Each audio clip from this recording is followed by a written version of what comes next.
हातात झाडू आणि कॅज्युअल लुक. फडणवीस रमले स्वच्छता मोहिमेत.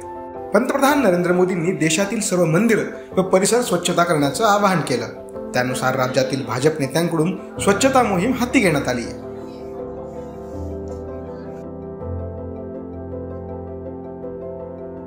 उपमुख्यमंत्री देवेंद्र फडणवीसांनीही मुंबादेवी मंदिर परिसराची स्वच्छता केली.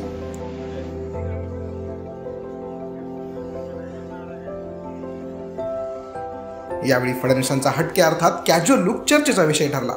उपस्थितांचे लक्ष फडणवीसांच्या लुककडे अधिक असल्याचे दिसून आलं.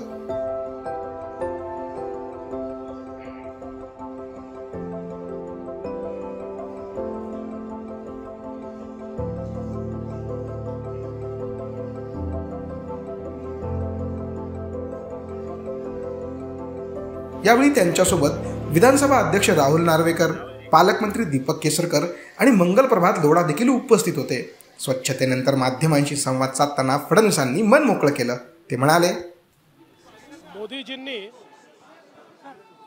सर्वांनाच आव्हान केलं आहे की आपापली जी श्रद्धास्थानं आहेत ती श्रद्धास्थानं ही आपण स्वच्छ ठेवावीत आणि विशेषतः ज्यावेळी आपण अयोध्येमध्ये प्रभू श्रीरामाच्या मंदिराचं त्या ठिकाणी उद्घाटन करतोय आणि मूर्तीची प्रतिष्ठापना करतोय, अशा वेळी देशभरातले मंदिर हे स्वच्छ असले पाहिजेत.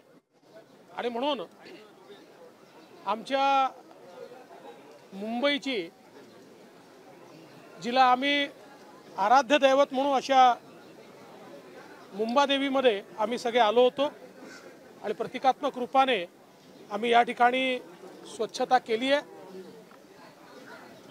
राज्यातल्या वेगवेगळ्या मंदिरांमध्ये सगळीकडे स्वच्छता चाललेली आहे आणि खरोखर या ठिकाणी स्वच्छता करत असताना एक वेगळा आनंद, एक वेगळी अनुभूती ही देखील आज आम्हाला प्राप्त झाली.